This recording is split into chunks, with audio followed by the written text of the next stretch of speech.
Hello, everyone. Welcome back to Exploring DC, where we take a piece of DC and explore with you. I'm your host, Josh. With me is my co host, Luis, What's up, guys? Good to be back.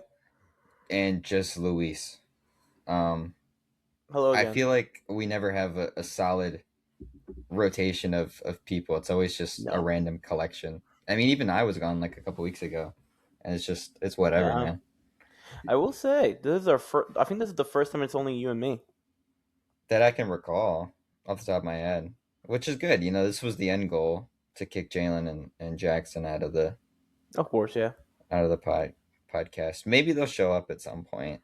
You know, we Well, we had kick we kicked Jalen out, yeah but Jackson is missing. So if anybody can find them, please send a personalized message to to Jalen his Singleton Instagram saying account. where he is and hmm how stoned he is when you find them.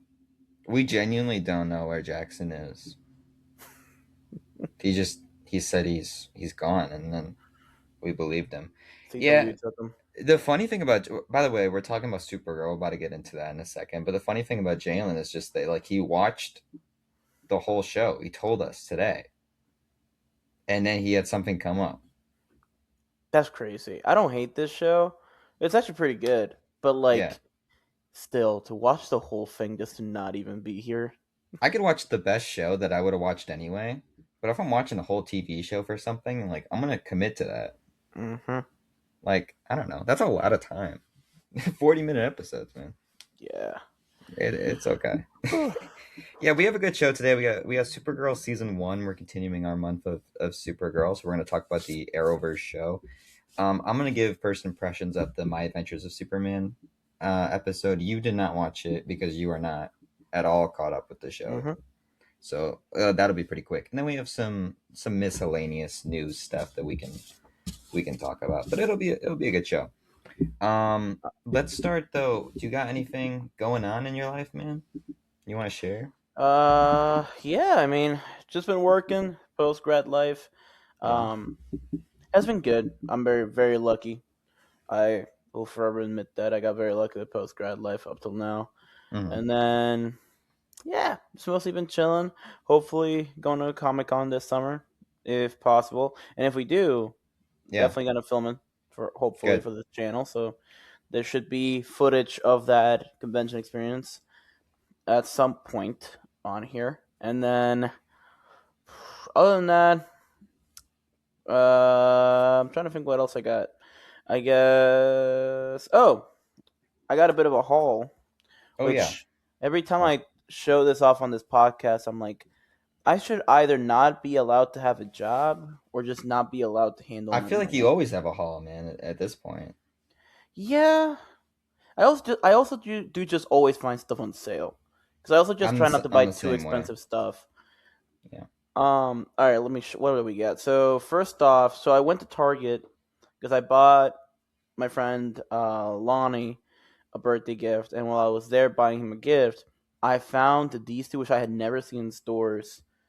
These two Marvel Legends, which are Blade from Deadpool Wolverine, Oh, okay. What was his with Snipes? The only yep blade.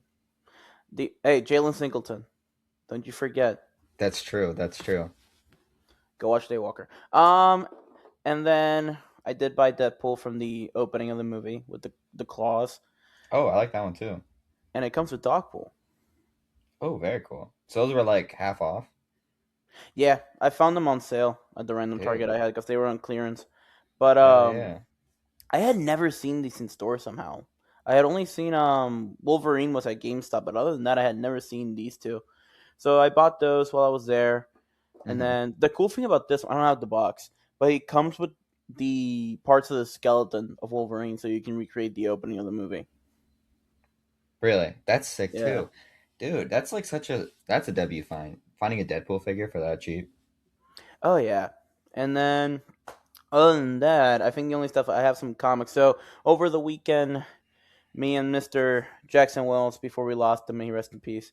Um, we hmm went to a comics book store called Ultimate Comics in Raleigh, which I had never been to. Jackson's been there all the time, so he showed it to me. Yeah.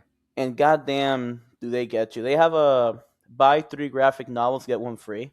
Oh, damn it. So I had to get four. You had to. I kind of had to. Obviously, I went for the cheaper ones because I was like, okay, when they Yeah. add up, let me make sure I don't buy like three $60 ones. Right. Yeah. So I got Volume 2 of Absolute Green Lantern, which I have been loving the Absolute run. So I'm Okay. happy to finally Okay. have this. I I like think I that. have every Volume 2 except Flash and Martian Manhunter. Those are the only two I'm still looking for. But Dude, you're that's kicking my good. butt on those. I don't have any physicals for the absolute stuff at the moment. See, I love collecting physical comics when I Yeah. can. The problem is a lot of them are either out of stock quickly or print out quickly. I'm taking advantage of the fact that these are so new because they're so easy to find, and a lot of Right. them are already going down in price, which is good. Good. Um, but yeah, but this was only $20, so Hmm. that's good. And then I discovered, which I didn't know this existed. I'm a huge Doctor Who fan, and I discovered there's Doctor Who comics now. Okay. So this is This the is right as Doctor Who is going off the air. I know. I bought it right as it died. Yeah. But still, I love the show. Hmm. May he rest in peace.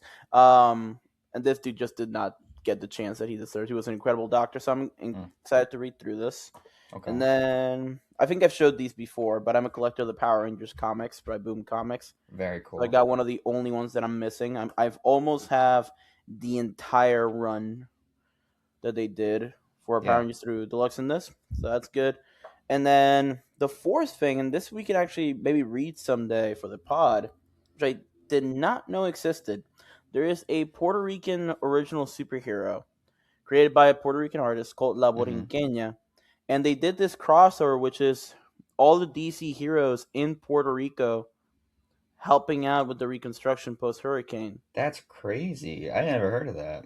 Me neither. And then I'm looking at the back, and here's the Superman with the original character. And I'm Oh, reading that's through like super fun. the Latin artists that helped out, and none of these are like people you would know, but one of the ones you know, Rosario Dawson was helped with writing this comic, Really? and then also Frank Miller was a part of it, and there was somebody else, Famous Puerto Rican Frank Miller. of course, and Tara Strong.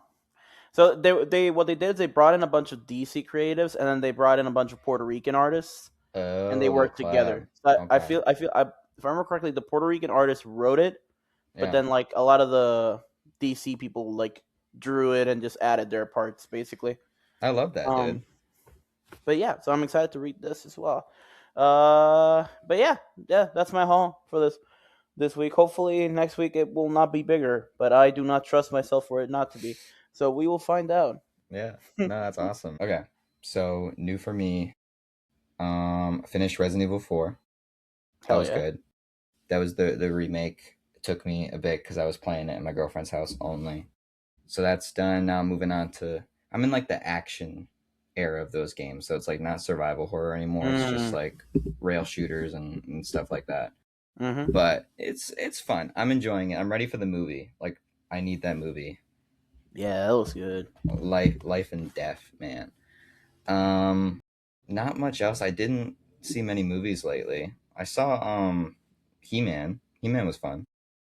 It was. I was very surprised. Yeah. It's very similar to Dungeons and Dragons that came out a couple years ago. You know, I think that one has a tighter script. Yes, yeah. It's exactly like that. And it's also Mm-hmm. gonna flop exactly like that. But it So has, it's very thematically linked to that, dude. which is Um sad. yeah, and then I've been doing a ton of random Supergirl stuff. So first off, I got the Cold Stone ice cream collab because they didn't do Dairy Queen this time around. Yeah. Mm-hmm. Didn't like it. Didn't like it. It's like kettle corn in vanilla ice cream. It was super strange. Oh, it was caramel too. So it was like caramel kettle corn and vanilla ice cream. I don't know, man. Good. Not my thing.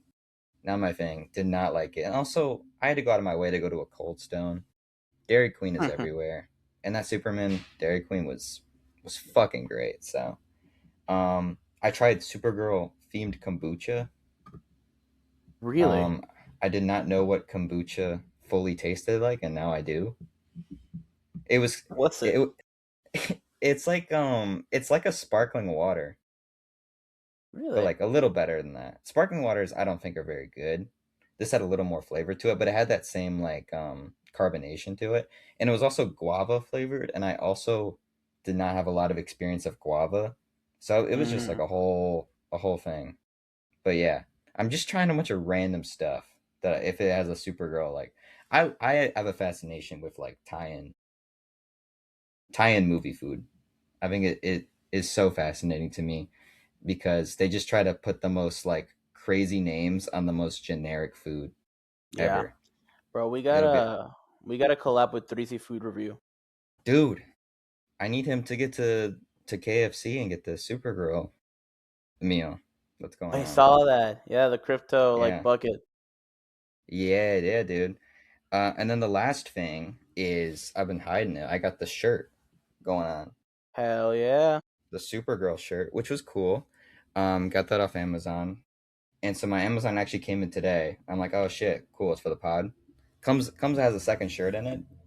So this is a medium, and then I'm like, okay, cool, free extra thing. It's a Kid Rock shirt, Hell? known for his Turning Point USA halftime show. That was super successful. That just got thrown in there? This got thrown in there. And even if it like Kid Rock wasn't a huge piece of shit, it's a 2XL, which probably which probably says enough about whoever is ordering a Kid Rock shirt. I think it's cuz he's from Michigan, and I imagine it just got mixed up with like someone else's order from No, Michigan, like nah, bro. near He's me. in Supergirl. You think he's in Supergirl? 100%, bro. Yeah. Do you think someone just wanted to do me a solid and throw me a Kid Rock shirt? They just wanted you to be ready for when you see him in the See, movie. if You can be Jackson the was here, first one to have the shirt. if Jackson was here, I was gonna gift it to him. Oh, he'd love it. But now he can't get it. He That's lost. true. I know Kid Rock is his favorite artist. Oh yeah, Jackson Wells watched the tour. He was here for the Super Yeah, Bowl at my house, and he left right. the room to go watch the Turning Point halftime while we were watching the Yeah, Bad Bunny one. he was like, Luis, I know you're Puerto Rican and Bad Bunny, and this is going to be a great like show of culture Hmm. to the stage of America, but I I gotta have to support my go. culture. I have to go my culture, which is trashy white people in Exactly. the other room. Which that's why we love them. Anyway, my Kid Rock shirt, I'm saving it for Jackson Wells. But I was Hmm. so excited to have an extra shirt. I was like, "What is this?" And then just pure sadness. But yeah, bunch of Supergirl stuff, man. I'll probably try the KFC thing. I don't really want to eat KFC though, dude. If Me I'm being neither. honest, I had the Burger King Star Wars meal. It was awful. Oh yeah, yeah, yeah. Yeah, Yeah, no, I'm not touching Burger King. I didn't want to touch it either. And I told you, I just have a weird fascination with I like got you. movie collab things, and it was bad. It was really bad, and I was like, oh yeah, this is why they have the reputation that they do. Um. Anyway, we're like 10 minutes in. I haven't even really fully talked about what we're talking about. Now we're talking about the Uh. real important stuff right now. Yeah. Yeah. Jackson Wells actually loves Burger King, where he listens to Kid Rock, kind of like a Exactly. Yes. simultaneous. Hmm. Yeah. They Okay. go with each other. Yeah. Yeah. Supergirl season one, 2015. October 2015 to April 2016 is how long this season ran, for about 20 episodes. Ran on CBS. Synopsis here: Kara Zor-El, Superman's cousin, decides to finally embrace her superhuman abilities and become the hero she was always meant to be. Showrunners Greg Berlanti, Arrowverse Godfather. Hmm. Andrew Kreisberg, another Arrowverse Godfather, who has a lot of sexual assault allegations, and so that's why you don't hear his name anymore, as opposed to Greg Berlanti. And then they had one woman. Her name was Ali Adler, and she worked on hit show Chuck, starring Zachary Levi, and Family Guy. Fuck yeah. What a So resume. what a crew we got here. And then cast Melissa Benoist as Supergirl. I don't know her in anything else really besides that she was in Whiplash. I know. I think my parents used to watch certain episodes of Supergirl just because I used to watch it. Yeah. And I know they told me they saw her in Homeland. That like Um, FBI show. I think that's what it's called. I don't know. okay. It's one of those FBI like cop shows. Yeah. Um, and I know they watched it on Netflix and they were like, "Oh, isn't that the actress Supergirl?" I was like, "Yeah, that is her." That's it. I haven't seen her in anything else. I would say she's probably the least successful of the big three of her, Grant, and Steven. Though Grant doesn't do a ton either. But I still see him Well, pop up and stuff. yeah, but he's kind of back though, because he does Netflix stuff now. Like he was smart. He He does. went into that like rom com Netflix territory to like keep Yeah. his career alive, and he's Right. also just chilling. He did Flash for so long. That dude's just taking a break. Hell yeah. I mean, I don't blame him, man. Makad Brooks plays Jimmy Olsen. Yep, He's Jackson Mortal Kombat. Jax He likes Briggs. you didn't like Mortal Kombat too. I don't hate it as much as the first time I watched it. Yeah, I still don't like it. It's sad. He that's actually fair. did such a good job in the first movie. He has one of the best lines. Uh, it's when he's fighting Sub Zero. Oh god, I can't remember what it was anymore. That's how forgettable he is in the second movie. I even forgot the moment I liked from him in the first one. But he's barely in the second movie. But yet I think he does a really good job as Jax. I'm sad for him. I wish he would do more. I like his voice a lot. He should He's a do very voice soothing. acting. He's a very soothing voice, dude. Like he's Mm-hmm. just sometimes he's saying stuff in the show, and I'm like, yeah, dude, Oh yeah. fuck yeah, Jimmy Olsen. But Kyler Lay is Alex Danvers, who is an Mm-hmm. original character. Supergirl does not normally have a sister, but they created her for this show. She was from Grey's Anatomy. I remember that she was one of the people that famously got killed off in this big like plane crash thing. Mm-hmm. Grey's Anatomy is 36 seasons now, something like that. Sure, bud. Yeah, 36. I don't know. Jeremy Jordan plays Win Shot, who is related to Toyman. I think they changed Yes. the name of Toyman's son. It was like Alex Shot, and they changed it to Win. He does a lot of Broadway stuff too. Oh yeah, I love Jeremy Jordan. He's one of those people that is not super famous, but I just like how do I say this? I don't follow everything he does, but when I see he's in something, I'm happy for him. Like I Right. really like that dude. He for it be sad that he was supposed to be in Greatest Showman. Well, I say supposed to be. He when they have you seen how they got that movie greenlit where they had to do No. sing all those no? Okay. Mm-mm. So basically when Hugh Jackman did Logan, Yeah. they were like, "Hey, so as a thank you for all your time as Wolverine, we will let you pitch whatever you want. Just go build your crew, go build your cast. You can pitch whatever you want, and we will let you go straight into the room to see if it gets greenlit." And he chose Greatest Showman, and Jeremy Jordan was the one who sang with him the Zac Efron lines as well as Hugh Jackman's lines because Hugh Jackman had just had surgery, so he couldn't sing. And he And didn't get to Jeremy be in it. Jordan, he just was not in it at all. What the Yet he fuck? is in every video of the green light session until Hugh Jackman just loved that project so much. It gets to a point where he just said fucking and just started singing. And he almost blew his stitches from his like surgery that he had because he was started singing full force. But yeah, Jeremy Jordan just ended up not being in it at all after that. Well, I mean, he was still on this show though. Well, yeah, but yeah, 100%. But I He might remember have when been he did the green contracted light. to do this. Mm-mm.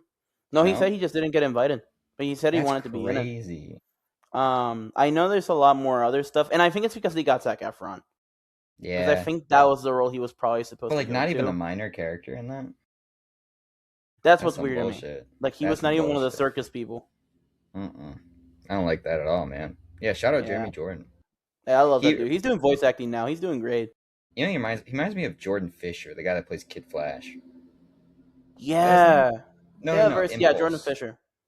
Jordan Fisher I plays don't know. Impulse. Yeah. Yeah. Very similar vibe. Very similar vibe. David Harewood plays Hank Henshaw, who is later revealed to be John Jones, Love aka that Martian dude. Manhunter. The goat, dude. Hmm. Another voice in this show where it's just so soothing. Every time he's talking, I'm like, oh, you can tell me Yeah, whatever you want, dude. he's so perfect for Martian Man. Like that is what I envision when I think of what should Martian Manhunter sound like. Like it's Yeah, him. it's Like it's crazy. And Supergirl and Zack Snyder's Justice League, in my opinion, both mhm, got it right with the voice. Like that is how Martian Manhunter should sound. exactly, absolutely.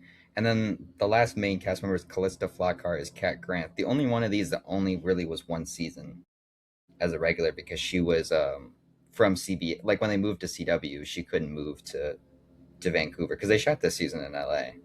Mm-hmm. But she's famous for doing Ally McBeal back in the day, and she low key is the main character of this show every time she's Yeah, on screen, she which steals is. scenes very well, and but it's never annoying because you love her. Like she's just very good. Uh-huh. Quick timeline here. September 2014, Warner Brothers TV was looking into making a Supergirl series. They hired Greg Berlanti and Kreisberg, and Ali Adler was writing the show. Jeff Johns was expected to be involved, but I didn't end up looking like he was involved in the final product. Though he did end up doing like Stargirl on some of the other shows later on. Um, Dude, I saw this. I don't believe this, but apparently, according to the wiki article, they considered two titles for this show, alternate titles. One was Super and one was Girl. And these That has to fucking be fake. geniuses, That cannot. these I can. fucking Okay, geniuses, the super one, maybe I can maybe. hear that being like a development title. Girl, what the hell? Oh, you know what? That could be real. This was the peak of when DC was very stingy about them using Superman. That's So what true. if they were scared? This might have not even gotten far. This might have just been something that they just wrote down in case they were like, you can't even use Super. Yo, I've been watching all the DC shows lately. I've been watching The Flash and Arrow and Girl. Bro, that's the Trinity right there. Flash Arrow Girl, Yo, bro. picked up the series in May 2015. There was two alternate actresses, Claire Holt and Gemma Atkinson, considered for Supergirl. I don't really know Mm-hmm. them super well, but there wasn't anyone like highly prolific that they considered. And then each episode costs around 3 million to broadcast, which is one of the highest licensing fees at the time. And I believe this is the main reason why it moved to the CW going Mm-hmm. forward from season two, because CW was owned partly by Warner Brothers, so the licensing fees were way less. Yeah. To And it's to also if I remember correctly, I think they were already considering and the final decision was how successful that Flash crossover was. And it literally. being owned by CW Hmm. was like now we can just cross over whatever the hell we want as long as we come up with an excuse. My confusion though was like CBS must have just shelled out a bunch of money up front because you had Arrow and Flash already ongoing, Mm-hmm. and it's got Greg Berlanti and Andrew Kreisberg, who are Arrowverse staples, show running it. But you put it on CBS. I part of me wonders, and I hate saying this, but that's just the truth of the industry a lot of times. Is it because it was a female lead? They were so scared of Yeah, developing it, and maybe that's why. Now, my only caveat to that is that CW does a lot of like rom com shows, drama shows. They also just do a lot of female led shows, they just do a but lot of none of them are diverse stuff in general. superheroes. Like, yeah, they do every demographic. The thing is, none of them are action like superhero shows. They're all drama normally when it was like female led. So I wonder if they got scared of doing a female led show for the superhero genre. Um, which I don't know. I hope it's not that. The fact that it's the same producers makes me think it's not that. Like, It's it's funny though because I would argue they had more female-led shows after Supergirl moved to CW than they had male-led shows. 100%. But I think it's because it proved its success. Yeah, that's Um, true. Actually, now that I think about it, I said the producer thing. They probably developed it for the CW because it was female led. They probably had to move to CBS. When it was a success, they moved back, and then they started doing Legends, Batwoman, all the other Yeah, shows. yeah. That's my I mean, theory. well, also CBS is Paramount, right? And Paramount was also a stakeholder in CW. Man, we're talking about the politics of network TV in Wait, 2015. Yeah, no, that is Paramount. Sorry, I was thinking of NBC. Yeah, CBS is Yeah, Paramount. this is so outdated now because now it's all going to be one conglomerate and we're all screwed. So Yeah. there's no point We'll anymore. see. The other thing I wanted to point out was some notable guests that were on this show for like a few episodes to all of the episodes. Jenna Dewan was Lucy Lane. She was Channing Tatum's wife at the time. What Mm-hmm. I but the cool thing was that they brought her back. She was one of the only people they brought back for Superman and Lois. I believe she was the only one. Pre Tyler Hoechlin getting cast, she is the only one. Yeah, Yeah, yeah. I guess you because could, unless you consider Tyler and Bitsy, but like in terms of like supporting cast people, because they changed Jimmy, they changed Sam Lane. They never brought Supergirl into the show. I always forget that show's not in the main Earth. Yeah, no, yeah. She was literally the only one. I still haven't seen most of Superman and Lois. I always forget it's not in the same Earth. It's funny too because that's considered the Arrowverse best show, and it's not even like It's not even Arrowverse technically. it's not even.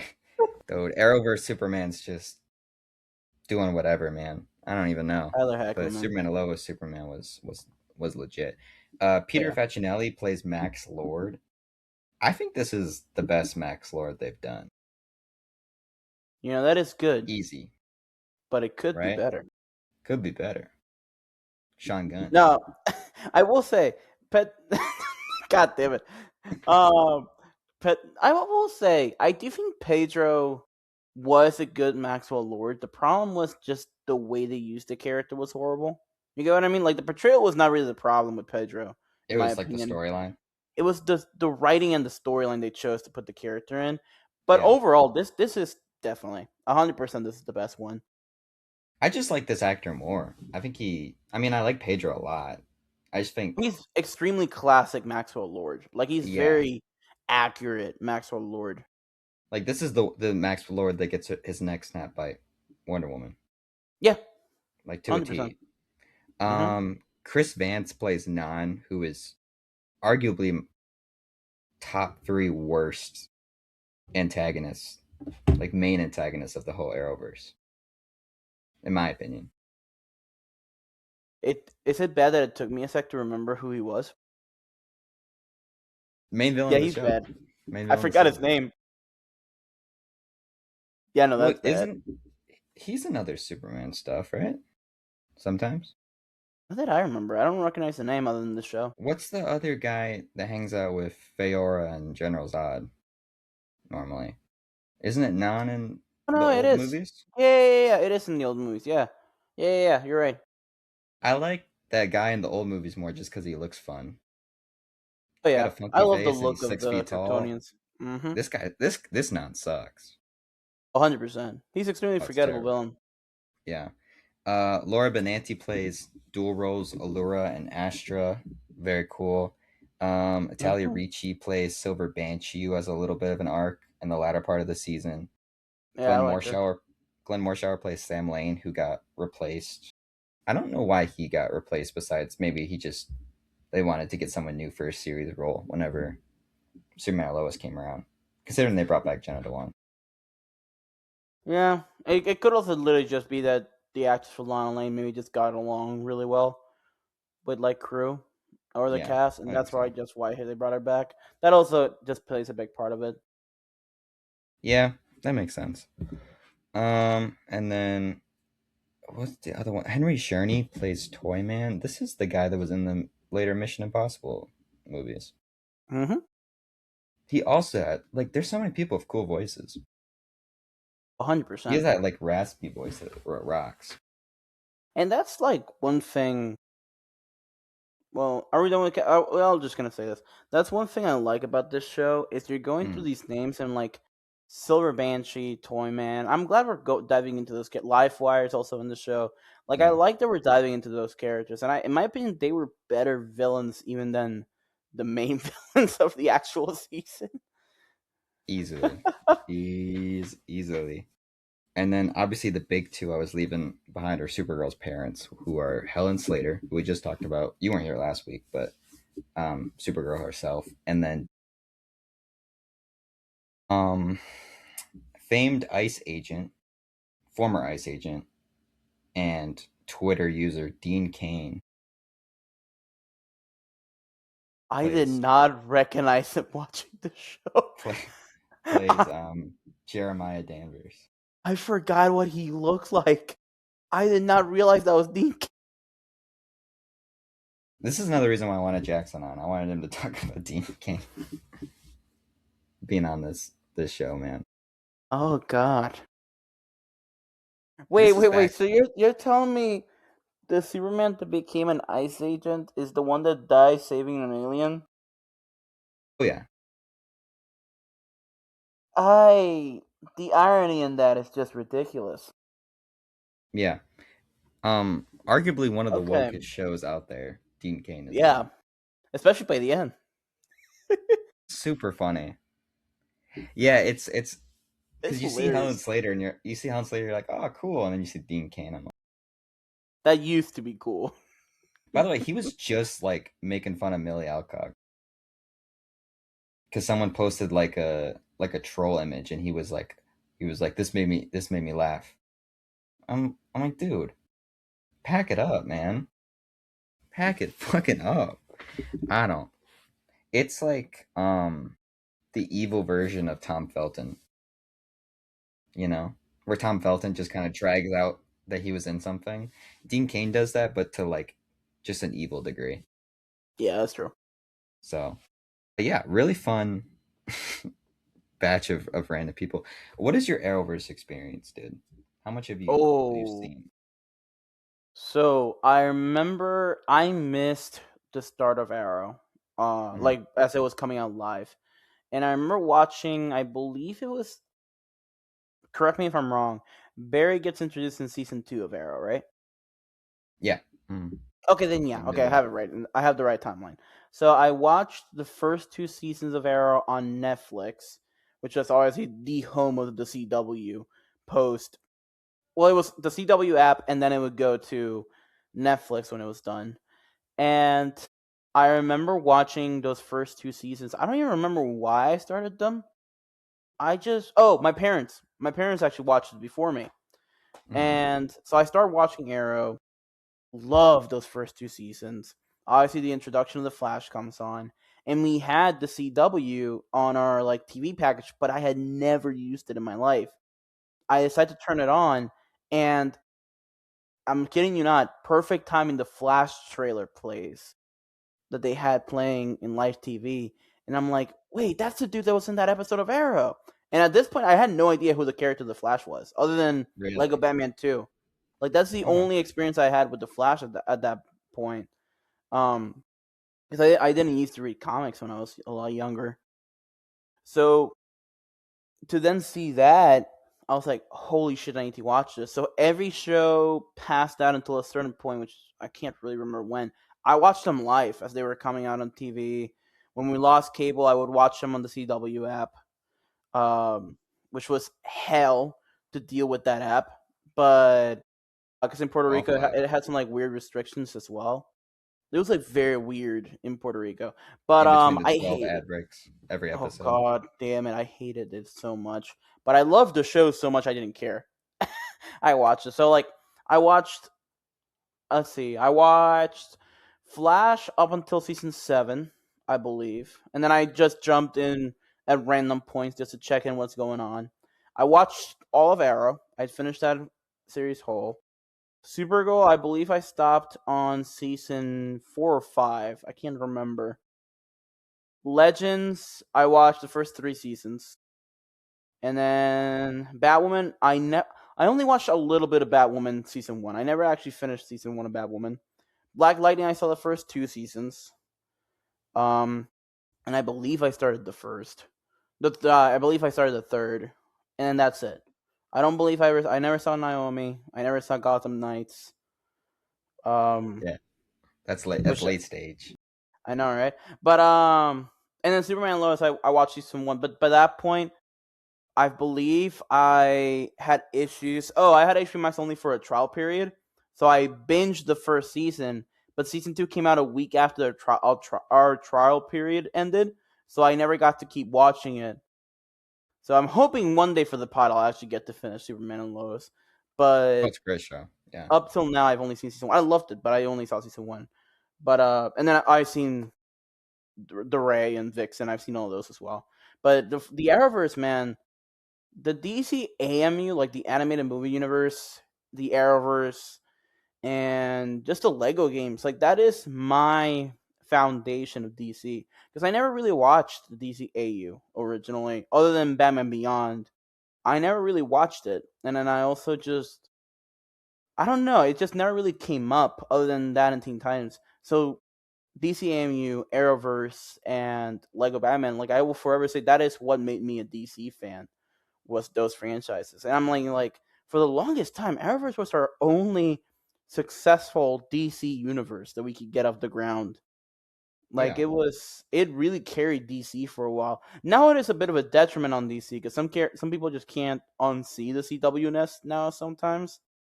But for the longest time, it really carried DC uh, on its shoulders, and you gotta respect that a universe where your protagonists are Green Arrow, the Flash, and Supergirl. No Batman, no Superman, no Wonder Woman. That they carry your universe, and then Legends. Like you gotta respect the hell out of that. That they were able to make those characters so famous. Absolutely. Dude, I don't know what I can say. I'm like the guy. Yeah, you are. I I looked at today because I did a ranking on my Instagram account. There's 36 seasons of canon Arrowverse TV. That doesn't even include Superman and Lois. Doesn't include Stargirl. Doesn't include Naomi. That doesn't include Gotham Knights. God, I did see Stargirl by the way. Stargirl's great. Yeah. So if you include those shows, there's probably like 45 seasons of TV roughly, maybe a Yeah, little less, 40 to 45. no And I 45 think I've per yeah. seen I don't think I've missed a single DC CW show outside of, if you include Small. I haven't seen any of Smallville, but that's I don't really pre count Arrow. that one now. Yeah, everything post Arrow I've seen. So missed the first two seasons of Arrow when they came out, but Flash, I saw the trailer day one on the couch, locked in. I think what was cool Yes, is Gotham came out the same week or the same night. I think it It was was around, the night after Flash. yeah, best week of my life, bro. Yeah, Dude, I because Gotham remember season that. one, I love that too. Holy shit. I remembered like the Blu-ray extra or DVD extra of the Flash, and they had like a panel, and it was Arrow, Flash, Gotham, and Constantine, and Oh yeah, they're like, this is DC's future, dude.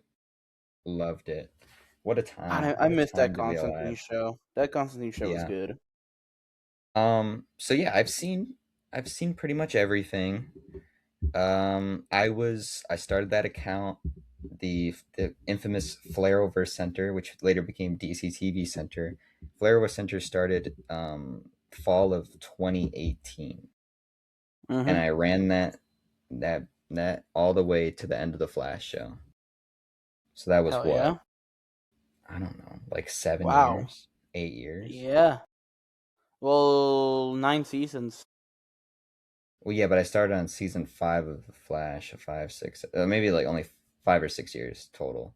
Probably six. Yeah. But they took like a gap year or like COVID, so it was, yeah, around six years. Anyway, but that was me covering all the shows, watching all the episodes as they came out. I did that for Mm-hmm. 6 years, dude. Fuck yeah, bro.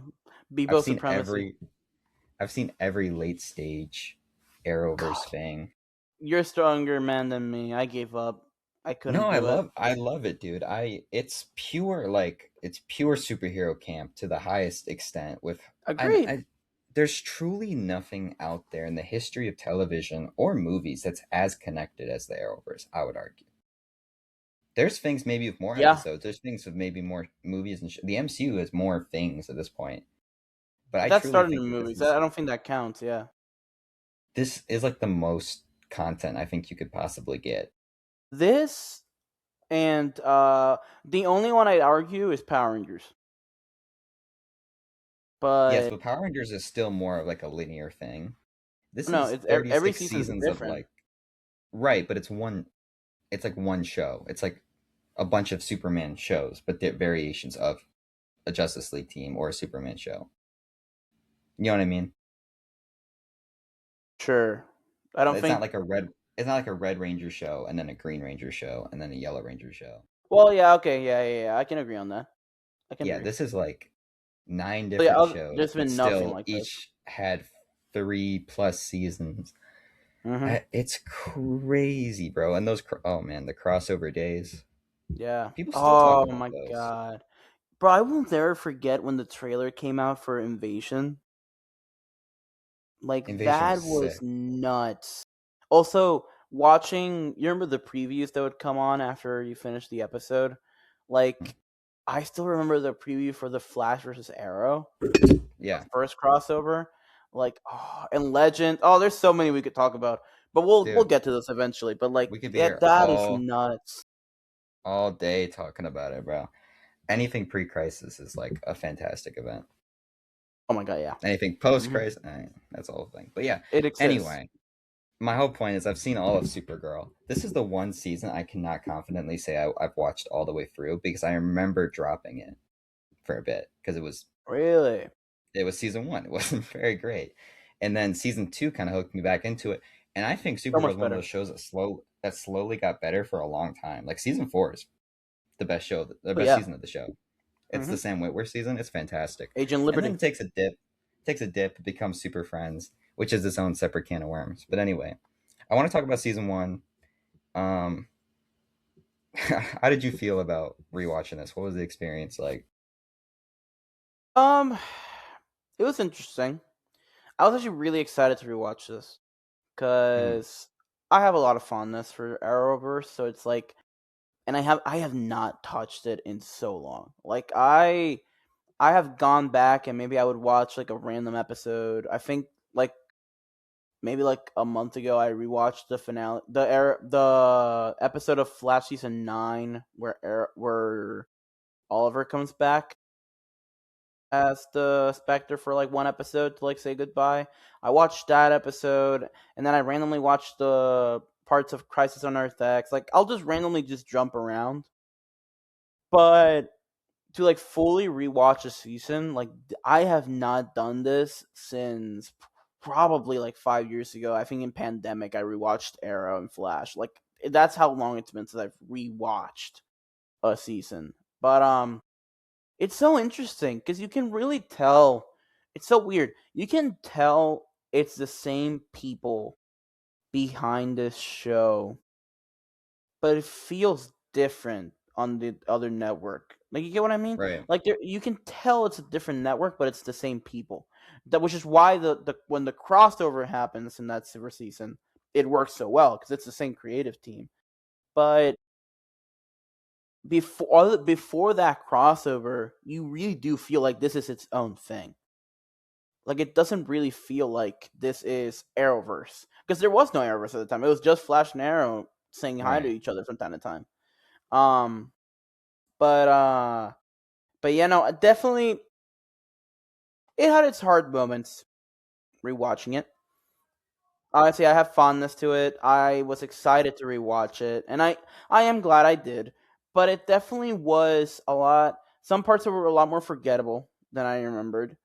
I watched this early so that I could make sure I watched all 20 episodes before we filmed. And I'm actually sad I did that because there's a lot of stuff that I'm just not gonna remember because it's a bit forgettable in some points. Some Oh yeah, stuff you just can't forget. I mean, the Martian Manhunter reveal, so good. the Silver Banshee and Livewire. I actually think I've done really well. Um, Red Tornado. I was about to Hmm. say some stuff you wish you could forget and you can't, I and know. that's Red God. Tornado. But like even the origin of Kara or that episode where Bizarro Supergirl pops up, like there's just a lot of random stuff, or the red kryptonite usage. Like there's just some stuff that you just like. It's good, but then it has a lot of stuff in between that I'm like, I barely remember what happened in these scenes or like what happened in between these episodes. Like I don't know. It didn't really like hook me as much as like rewatching Arrow season 1 or rewatching Flash season 1 or even Legend season 1, where I feel those are a lot tighter in their Yeah, stories and their characters. I think Legends is a bit of cheating. it's a bunch of characters we already knew, so you don't really have to reintroduce too much. But like, still, like even Black Lightning season one, like it's just I feel like they're tighter, and I think that comes down to the fact that they were at CBS, and I At do CBS, remember yeah, them saying that it did have a lower budget at CBS than it did when it moved to CW. Um, it wasn't like that much of an increase, but it was enough to make a difference right. when it moved. So it's It's like, weird because it's yeah, I don't know. super, it's super episodic, while also Hmm. not really following the procedural setup that it sets up at all. Because beginning of the show, Yeah. it's like there's this evil Fort Ross prison that also got loose, and there's going to be a bunch of aliens that we have to clean up. That's why we have the DEO, Hmm. and then they don't actually do that for most of this show. I think they do that for like 4 episodes at most of the 20 episodes. Is like them Yeah. capturing a Fort Ross prisoner, because usually it's just like a cold opener or something. But you like compare that to the Flash, where it was a metahuman of the week from the particle accelerator every But episode. yeah, and they stuck to that because even like you get to season four and it's the bus, Yeah, or you but go even that feels to. way more like connected, Hmm. and like there's a through line in there. This kind of just they pick up on stuff and then they drop stuff. And I think the biggest one that you can tell is the awful love triangle of this show, of season one only. Yeah. Um, I Yeah. need to talk about this because it's crazy. Jimmy Olsen, hot guy. By the way, Jimmy Olsen's hot now. It's still better than Snyderverse, Jimmy Olsen. Yeah, I no fault to Makad Brooks. Jimmy Olsen's hot, and it just doesn't vibe with Jimmy Olsen. This is a new. This is James now. James exists, and then Yes. also Toyman Junior exists, which I do like the Toyman episode. I think that's a Yeah, solid one in here. I agree. They're both cars.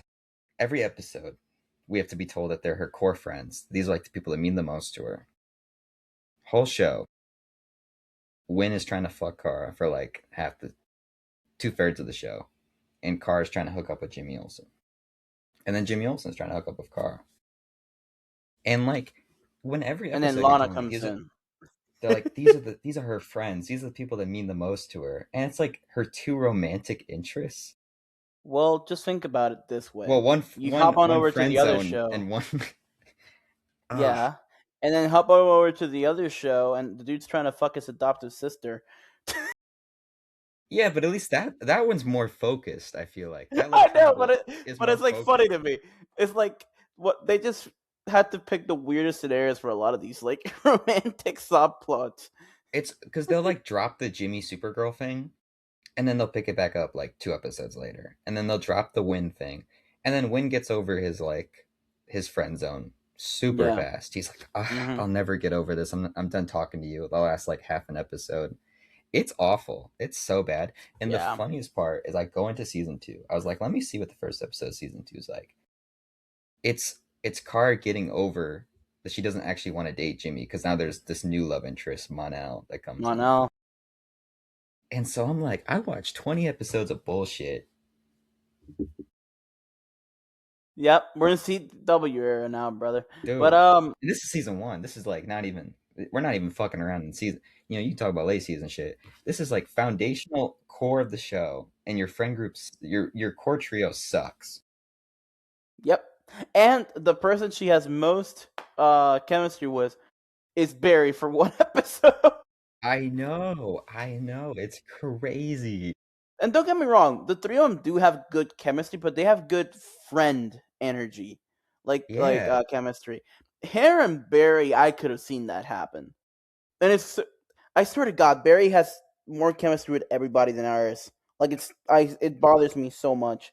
Um, but like that episode is so fun. But in terms of the love triangle, it's so weird because you don't really with a love triangle. You may not root for both options, but you at least normally root for one. And you're like, I kind of just want all three of them to be friends. And that's the conclusion we get to like very quickly Yeah. in season two, and it's like, why did we spend 20 episodes doing that for nothing? I could have told you that for an episode two or three. It's and like I don't know. You're this show is like simultaneously doing the girl power like women have it right, or like it's Mm-hmm. like that show, very blatant with its messaging. But at the same time, it's a girl character, so her two friends have to be her love interests as well, and she has to be struggling with her romantic love life just as much as she is with Supergirl. When Mm-hmm. it's like, can we give our female superhero a little more depth because she deserves way more than this blatant level.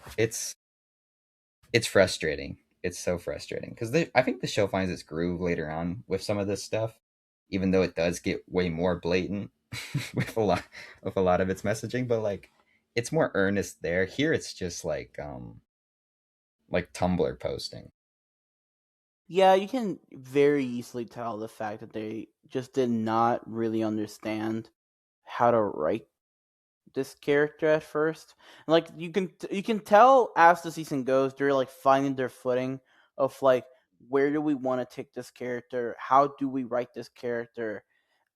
And that's why I keep saying that I keep mentioning that crossover, but I really do think that is the reason that CW took it back after that first season is that's when she feels the most comfortable was when she became part of that universe and those characters met.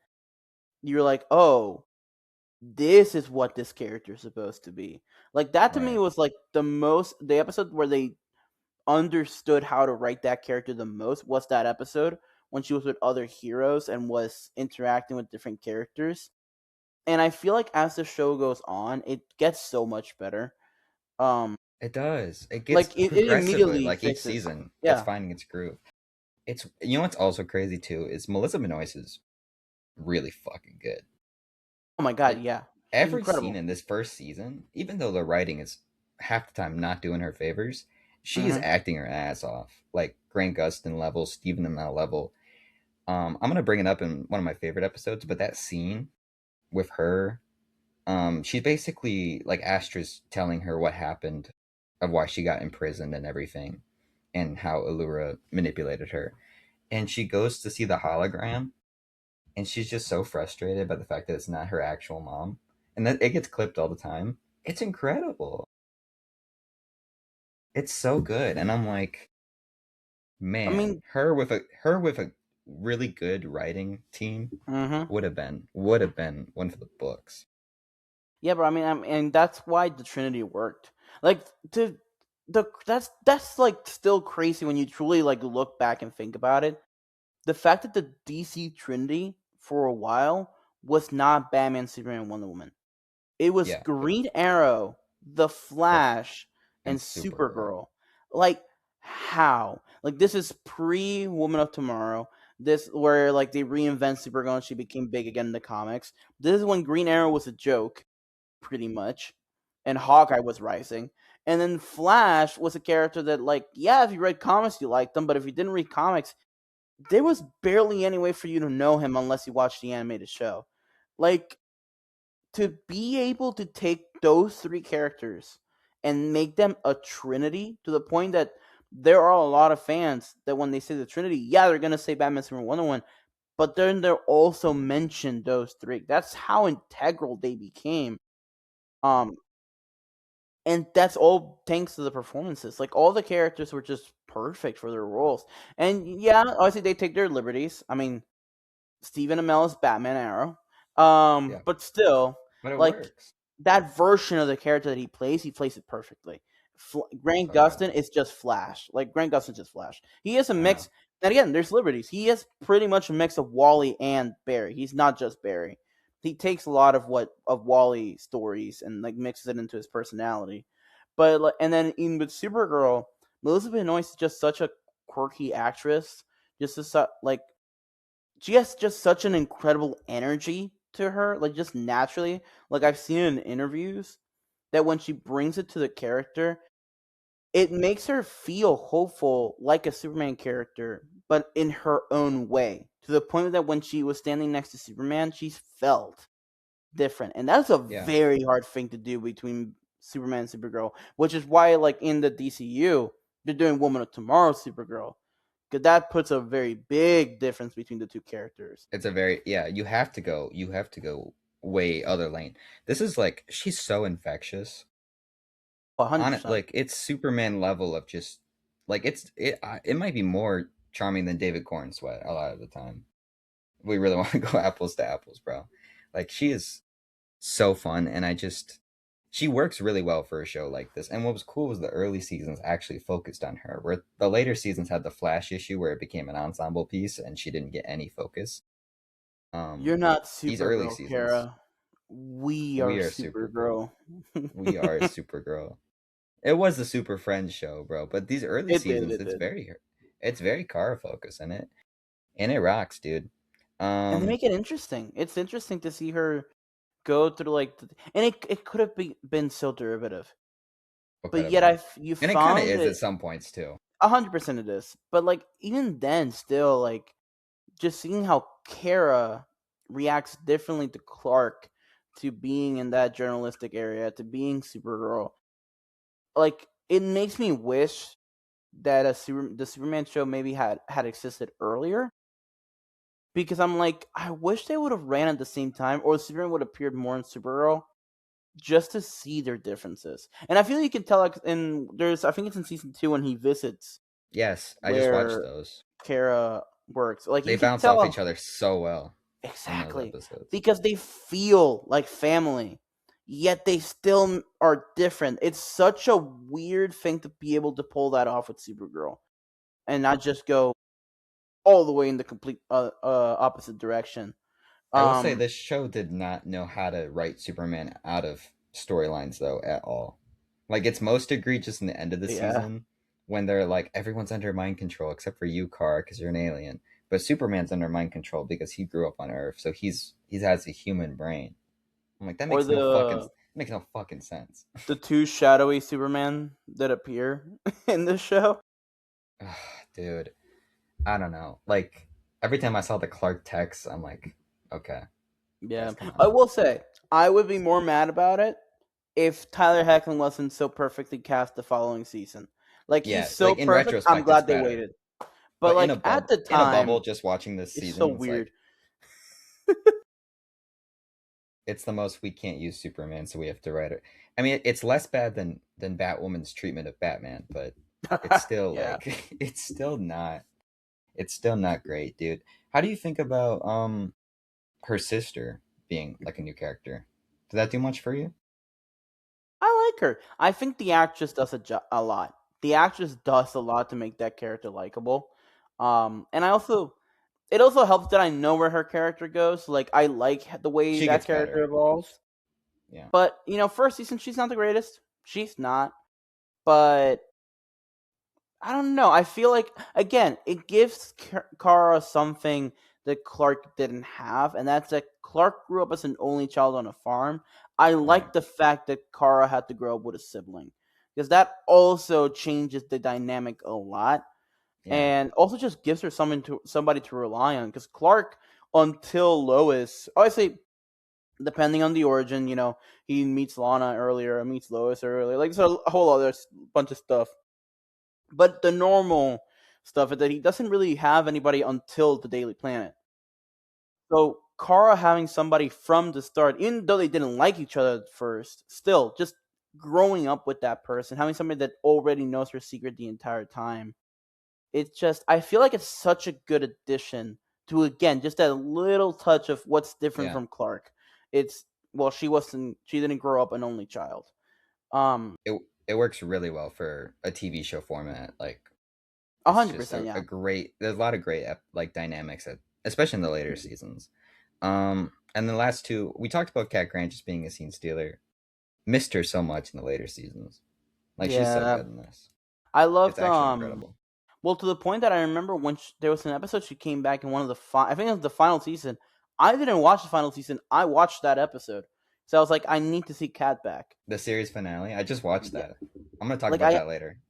I had to watch it because I was like, it's been a long time. So I barely remember it, but I was like, oh, Cat's back. I gotta watch it. I was like, Dude, I she's need to see great. Cat back. I love her so much. Yeah. She's so iconic in the role. So it's like I'm glad that she was able to come back from time to time. Because I know there's another season she comes back at least for one episode, And but then I think the highlight, like you said, of this show, besides Melissa, is David as Martian Manhunter. Is just holy shit, that reveal, bro! I still remember watching that reveal when the episode came out. oh my god, and Like he I looks will pretty never cool forget that. for network TV. They pulled it off because they were smart and they knew they could only show it once or twice. So they were Yeah, like, okay, let's specifically choose when we're gonna show it, so that we can go all out on the VFX for that I scene. love his design. I think it's really cool, and his costuming Yeah. is even pretty solid for like it all just works really well. Mm-hmm. And then even the follow up episodes they do with him and the fallout of him and them going on the run. I forgot they went on the run for like a couple episodes, but it Yeah. was I also it was great like. stuff, man. I feel it's such a good mystery, like the stuff with him and their dad. I'm like, because it leaves you guessing, because you never guess it's gonna be Martian Manhunter. Like, there's no real implication unless you've watched the show. So it's just such a good reveal. Like, it's so you just don't expect it. And then when those eyes turn red and he just turns around and becomes Martian Manhunter, like, it's so good. And then So good. what it turns into later on with Cyborg Superman is also really really cool. But which I remember, I liked that reveal so much that I remember watching the original show. I just completely forgot his name was Hank Hangshaw, and I just never processed. Oh, they're teasing Cyborg Superman. Yeah. it I didn't. imagine like It if you're a took me comics until person later watching on. the show, you're like, holy shit, what's Wait, gonna go on? Hank Hangshaw is Martian Manhunter, but he's supposed to the real Hank Hangshaw. Like, it's so cool. It makes you think it's Cyborg Superman. If you're a comic book reader, I wish I could talk to somebody that had read Reign of the Superman around that time, because I wonder if they thought the reveal was going to be Cyborg Superman and not Martian Manhunter. Like, I wonder if that was the plan. Maybe, I don't think they would plan this in the CBSCW, but I would be really curious to hear. Like, did anybody think that was the reveal was going to be Cyborg Superman, and then it turns out to be Martian Right. Manhunter? I don't think it's so fascinating. It's a step below I was gonna say Eobard Fawn Harrison Wells. It's like just one step below how good Yeah. that one is. Oh my god, that reveal's so good. But Oh I my do god. think it's better. And it's an Yeah. incredible reveal. It's better than the Hunter Solomon reveal, even though that one's really good. I do prefer the Yeah, Martian oh it's Manhunter better. reveal. Yeah. Hmm. Yeah. Last great thing I wanted to touch on, unless you have anything, is Blake Neely's score. Blake Neely Very good. is like one of my favorite composers. I think he's What else so has he fucking done? good, dude. He did the Is all Flash the theme. He CW? did a lot of the Mm, Arrowverse. Yeah, he did most of the CW stuff, but he's so good every time. So good every time. And yeah, I don't. They accentuate so many scenes in this show. It's great music. It takes me back every time. and it's unique. The main It's Supergirl unique to theme her. rocks. I know it's so Hmm. good. Oh, dude, I listened to the new Supergirl theme by the way. That's also very good from the movie. Agreed. They I put do that agree. out. Yeah, very good stuff. The only thing I wanted to talk about negative wise, I mean, there's easy things you can beat up. I just wanted to say like, what a weak main villain thing we were leading to. Like, Oh yeah. there's individual things that work really well, but what we're leading to this whole season is not good. The whole thing is that there's Astra and Non, so it's like her aunt and her lover, and they're trying to, well, they're trying to mind control Earth to save it because they weren't able to save Krypton. Hmm. Kind of very similar to like General Zod stuff, but just like the B-listers. And then Astra dies and Non takes over, and then Mystique shows up, like Brainiac Mystique, with very Yeah. little fanfare of like why she's there. It's just kind of like, Hmm. oh, she's there now. And then Sure. there's those final two episodes. I'm just like, this is not good. This is bad. Yeah. That's It's why I rough. can't put it as one of my favorite season ones, because it's just like Black Lightning season one, incredible writing in that first season. Arrow season one, Yeah. Flash season one. They had their well, Flash season one is just holy shit with the Harrison Wells stuff. Right. But like even Arrow season one, and Black Lightning, and even Legends as well. Like, I feel like those were a lot tighter in who the main villains were, and just felt like more impactful. while Supergirl, and we mentioned this earlier, the side villains were more impactful than the main villain. Um, and that, well, to the point that I forgot Non's name, but I remembered Silver Banshee, Livewire, and Toyman. Like that. That's how Yeah. bad it is. You know what the reason why it sucks, the core issue I have with this season compared to Lego season ones, they have a decent enough setup. The setup is that it's someone who's identical to her mom, it's her aunt. So Supergirl's familial history with her. And Mm-hmm. she honestly has like a decent reason why she's a villain. And there's fault in her mom's case for why she turned out the like why like again, that scene where she's like, you sent me away alone and basically doomed our whole society just because they were criminals. Like it's really good. It's solid stuff. I mean, it's not like fucking incredible writing, but it's for Arrowverse, it's pretty good. And then they chop it at the legs. Mid Mm-hmm. season, Alex kills Astra for like a dramatic Mm-hmm. end moment for an episode, and then it's just like nothing for the latter part of the season. Non's just hanging out. He's like, I'm gonna give you time to mourn, then fucks off. And Yeah. then he has a couple schemes. But like you can Yeah. tell they had a really Uh-huh. good point up until the mid-season finale, and then they just didn't know what to do for the latter half of the season, and that's why the overall season feels so disjointed. It's like it's kind of similar to how people describe Luke Cage, where it starts off really strong with Cottonmouth, and then it kind of meanders halfway through. It's like Yeah. that, man, but to a worse extent, because just dude, Mystique, Brainiac lady, Indigo, she's in Mm-hmm. that Lego DC Villains game. She sucked. I will never understand why she. Well, I guess I kind of get it. She is the main, one of the main But it people was a to few one. years after. But It like, was they had more Supergirl characters because they by then. had They could put Rain, because Overgirl on. Rain was in it. It Yeah, they could put Overgirl. Um, that's true. I don't know, man. I don't know why they put her in it. But I was gonna say, you mentioned the fact that he like just does nothing and just chills and lets them prepare for the like latter half, and you just made me realize what I was thinking about while watching those episodes, and it was this for the longest time. Power Rangers obviously has the joke of the villains just stand around while they all transform. And there's an episode like 2015 Power Rangers, like almost 20 years, over 20 years later, where they do the longest morph possible, and then by the end, the villain just goes, "That's the longest costume change I've ever seen." And it's like, but we should wait before we attack. And I'm like, I'm gonna give you time to mourn, but I'm trying to kill you at the same time. All right, bro. I'm What the fuck? Like, like, it's so funny. And I will forever love that Power Rangers finally called that out so many years later. And it's something that happens sometimes in shows when they can't really figure out. Well, we can't have them face each other yet because we would have to end the story there. So we have to find an excuse to why they won't meet yet. Like right? it's and you can just really easily tell. Some shows are able to hide that like pretty well. Uh, but like It's better than that show some cannot. Arrowverse things. Like I remember Flash season 5 had a villain. He had like a Cicada. hood. Cicada sucked. Mm-hmm. It's a terrible villain. Cicada But he sucks would so just much. jump. He would jump away like every episode. Be like, "I'll get you next time," and jump away like a cartoon villain. So there's definitely And then the worse. daughter would jump away. There's worse Supergirl villains in the show. I would argue like season 5 and 6 are have worse main villain. Oh, I Well, I agree. don't know. But like this is just. I thought they really had a good flow in the first half. You got me in the first half, not gonna lie. Jackson Wells would disagree. He sounded like he was in torture, but I thought the first half was solid enough. I'm telling you, bro. We just gotta jump to like Flash season 9 and force him to watch it. We need to force him to watch 2 episodes of Flash season 9, 2 episodes of Supergirl season 6. No Legends, because that's good all the way through. I think he'd have a heart Um. attack watching those.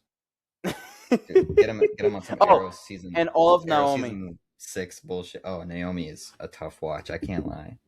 That's a tough watch.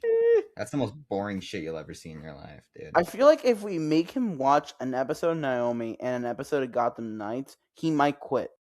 He might quit. I think we. Well, I mean, he's not even here, so Well, he might we're have already going already into quit because content. he stopped popping up. So who knows? Yeah. Do you have any other big like points you want to touch on here? Um, Flash not crossover is really. great. We talked about it, but Oh yeah, I've been mentioning so the whole. I don't know if you can tell how much I love that Flash crossover. I love that episode so much. And I love how in the I remember watching that episode and be like, oh, I can't wait to see how they reference it in the Flash next episode. And it's just he puts on the thing, runs out, runs back in. Guys, I was in another world, and then just that's it. Like there's no more reference. He never even says Supergirl. Like he it's just peak. I was somewhere else. I do love that. I love that they showed how instantaneous it was for everybody in Earth 1. Um but no, that was great. Again, it's just one thing I will say, the suit. I actually really like the suit for I love it too. Supergirl. Like it's rough sometimes to figure out how to do the skirt suit. It can be like pretty rough. I feel like they came to a really good balance It's with the very skirt suit. respectful. It's not like Yeah. overly sexualized. It's not just because it's feminine. It really works, and so Mhm. much so that I was like, I used to like. I think just because we had this the skirt suit for so long, so I was excited when they did the pants and stuff in the later seasons. Mhm. But now having rewatched the season 6 finale, I'm like, these early seasons had it right, and they shouldn't have changed it because it looks a lot worse with the It has pants. the new 52 issue if it's too blue. It It's too eliminates a blue. lot of red. Yeah, yeah, Mhm. yeah. The early seasons are, especially when season 2 when she shows up with Superman in tow, and Oh, they look so Looks perfect. Superman's suit looks worse than hers, and his even looks fun. Agreed. I actually like. Yeah, We'll get there I just don't like the. someday. I don't like the I kind of whatever they're liked doing with it. the cape. I would not. It's I'm goofy. glad they didn't keep it. I'm not saying Yeah. I would have kept it. I'm glad they got rid of it. But I think like for a first, I kind of like that suit. I will say when we rewatch it, maybe I won't like it anymore. But at the time, I liked how that suit looked.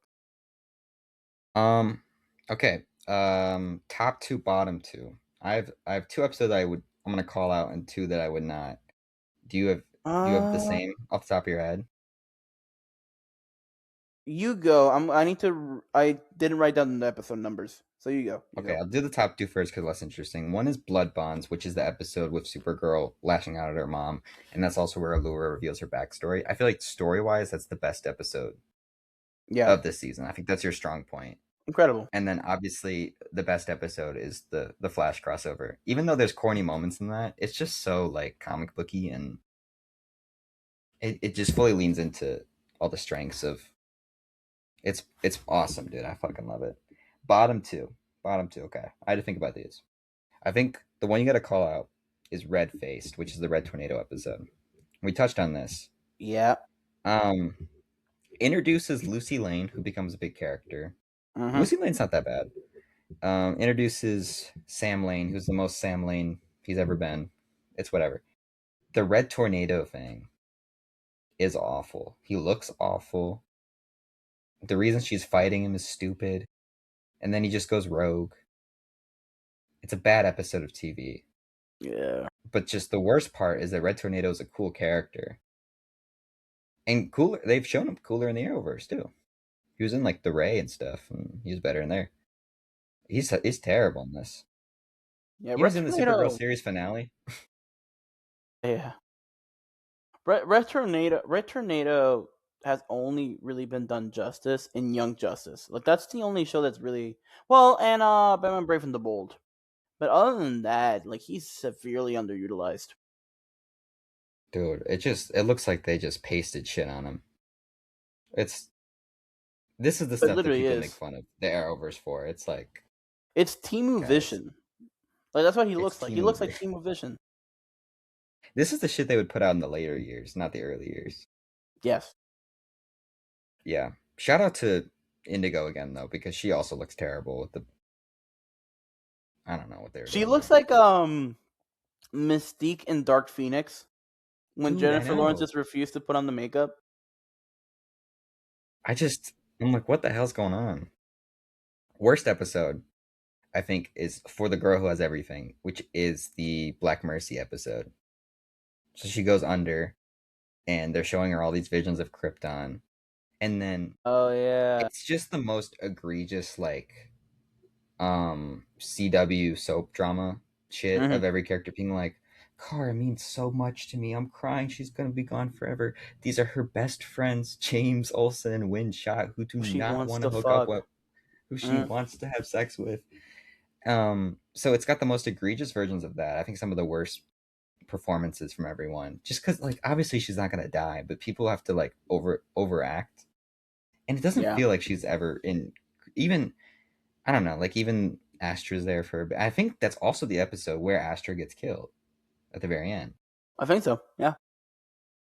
So it has all my issues kind of summed up in one succinct episode. And so I Yeah. thought really hard about which ones. Like you could go easy. You could go Red Face. You could go the Red Kryptonite episode. Also not very good.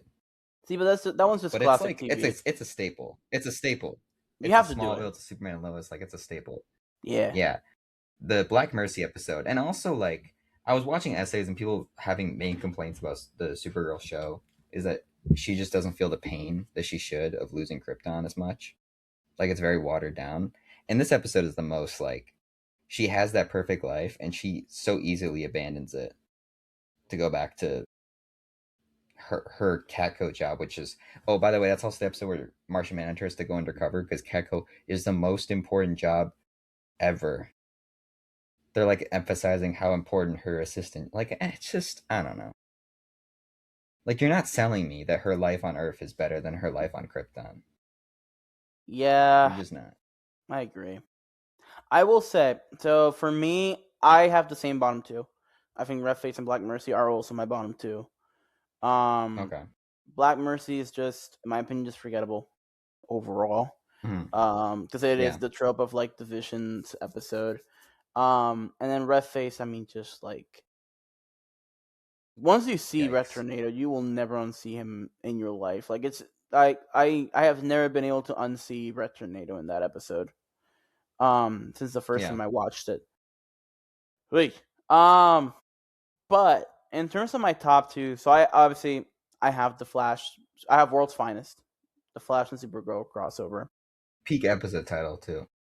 Oh my god, yeah! Like I'm glad Okay. we finally got to use it, On and something. like, and it goes back again to like, bro, this how much they made Flash an important character. You were able to use World's Finest without Batman or Superman, And it works. and it worked, and nobody had any complaints at the time, and we What's still your other have no episode? complaints for it. Mm-hmm. But All right. What do you got? What's the other one? the other would be Human for a Day, episode 7. That Martian Manhunter reveal. Like That I is that cannot episode. emphasize how much that reveal caught me off guard the first time. Like I will just never be able to forget watching that episode and just seeing him transform into Martian Manhunter for the first time. And if I remember correctly, CBS used to do this random thing where they would just go on break for like a week. I don't remember what it was, and I believe there was a break between that episode and the next one. So they leave you on the Martian Manhunter reveal, and there was a 1 week break, and then they came back. Um, and it's just, bro, like it's so rare that a It's show can so catch good. me that off guard. Like it's And Supergirl of all Arrowverse shows, too. It's not even like Flash exactly, or Arrow, which where you're kind of two titans. Like, yeah. Like this is this was the Aw Shuck Mr. show. Wells level. This was Wells level. Not I still Wells is still better, but like this is that But level it's of up there. reveal. Mm-hmm. Mm-hmm. And the best part is Martian Manhunter doesn't become a shitty character. He honestly gets better and better. He becomes a staple of the Dude, when they entire have his dad, when they Arrowverse. have Phil Lamar Oh in my those god, episodes, oh yeah, my god, or yeah. Miss Martian, Mm-hmm. fuck, it's good. Fuck, And it's then he good, becomes one of the Justice League members in after Crisis. Like I, god damn. dude. There's so many Arrowverse characters I would just bring back, and I would say fuck it. If we're bringing back Peacemaker and shit, Yeah, I like wish. we should have just pulled all these guys, bro. But it's okay. Um, thumbs up for me, but thumbs up with the asterisk of you got to know what you're getting into. I agree. I would agree. Not at all the best season of Supergirl. It's on the lower half of Supergirl, but I think I don't. My last point I wanted to bring up is like people are like, why do you like this shit? You know, why did you watch 36 seasons of arguably mid TV? It's just because I enjoy these long stretches of spending time with these characters. You never get that unless you had old network style TV shows. So that's how I get the DCAU too. Mm-hmm. Um, Nothing like Moon Knight and Miss Marvel or Peacemaker or Lanterns will never work the same for me. Those can have jaw dropping things. It can be really great standalone things, but they never have the time to fully breathe and fully grow into these characters in the way that like I get to see Supergirl for 6 seasons doing the most mundane shit. I Mm-hmm. just feel really connected to her in a way that I don't to a lot of DC media characters that I'm supposed to. We'll never get that with Mister Terrific or Hawkgirl or Guy Gardner in the same way.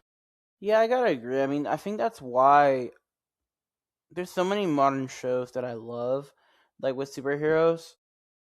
But I Mm-hmm. don't think I'll ever be as connected to a show as I am right now to like I will forever be connected to Doctor Who. I will forever be connected to Power Rangers. I will forever be connected to the Yeah, Arrowverse. Because these are these long running shows back in network era that you really just really get to know these characters so well to a level that it's almost impossible nowadays unless you're a Netflix Marvel show where you run every episode's an hour. Like that's and yeah. even that's the closest you can get basically. Our culture's like abandonment of filler is kind of a lot of issues with modern TV. But here's the thing: it's like we're trying to abandon filler, but shows still have probably just It's as much just it's filler in a it's short just amount of story time. filler. It's just story Yeah. filler where it's like we're padding out the main story. Mm-hmm. Where these shows, when you had the main story, it was like big things because they didn't do that every episode. So when it was a Yeah. main story episode, it was like then you still had bullshit like non fucking off for 8 episodes, but like you still had big moments like all for I don't know. TV. Hit me with some blind ranks then, Louise, and then we'll run through those. We'll run through some news. We'll be quick because we've been talking, but it's fun to talk Arrowverse. I would always love to talk that. Same here. All right, let's go quick. So first off, we have CW crossovers. Okay, I feel Ready? I have the authority on all this stuff, so I feel confident in my answers. No one Let's can dispute me. start. Okay.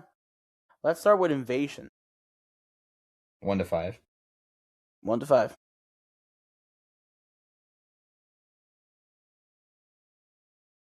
We'll go 3. We'll go 3. 3. Okay.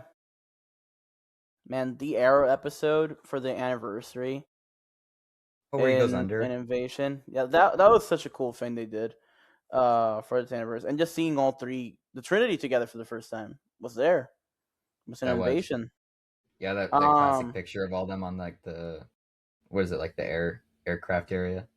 You got yeah. Firestorm and McRory and all that Ah, shit. that's so cool. All right, next up. Legends. So the Legends of yesterday, 5. Legends of today. I 5? think it's 5. I think Really? it's a backdoor pilot. True. I still enjoy it though, but it definitely is. It's I oh agree. yeah, but like I know four that are better off the top of my head. That's true. Well, I guess that still leaves a bad spot for number 4 because there's worse crossovers, but it's just the least interesting to me. Okay. They have way better Legends team ups. Next up, World's Finest. So the episode in this season. Dude, I don't know if you have a really bad one. This is tough. I like World's Finest, but it's one episode. I'll put it at 4. I'm just hoping you have good ones at the end. Okay. Next up, Earth X. Oh, that's 1. Yeah. I mean, it's obviously Infinite Earths is like the craziest one, but that's the most tight. Earth X is the most tight, all the way through. It's the best one Yeah. quality wise. It's the way I would compare it, you know, obviously we haven't seen this movie yet, but this is what I imagine it's gonna be. Is Earth X is like our end game while Infinite Earths is like our Secret Wars. Like Yes, yeah. Like it's the Infinite most we're locked in.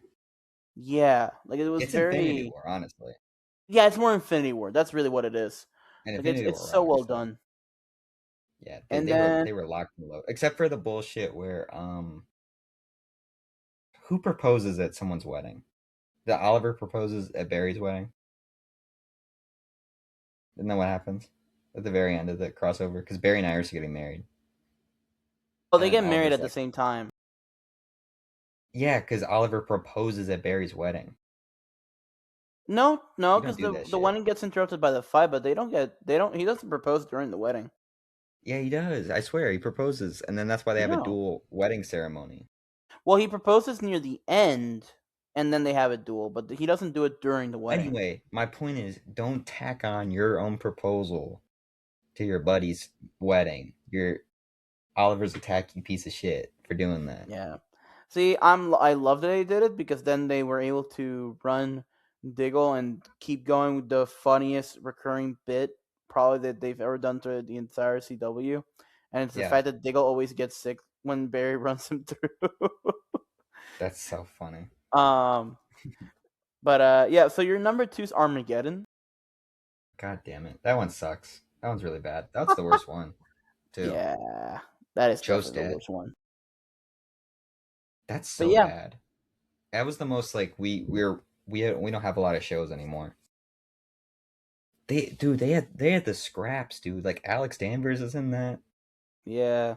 The only Ray cool thing is they Palmer. bring back Black Lightning. Like that was cool. I love Black Lightning. Still a That was bad the one cool crossover. thing they do. Oh yeah, it's a Despero bad crossover. sucks. Yeah. hmm Okay. But yeah, so your crossover ranking, which you said your word is law. So this is the official ranking. This is the word Is is law. Earth X, Armageddon, Invasion, World's Finest, Legends. That's the rest of that list is fine. The rest Yeah, of the it's list only is the exactly Armageddon. how I put it. But that's okay. If you could Because replace Armageddon still has Armageddon with a crossover I didn't mention, which one you put there? infinite Earths.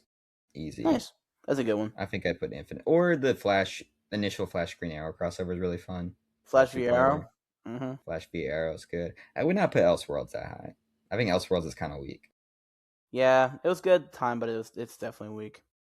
All right, next up, CW shows. Ready? Yeah, sure. We have Supergirl.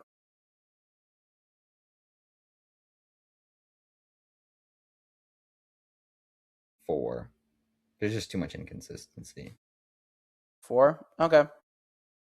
Next up, Freedom Fighters The Ray.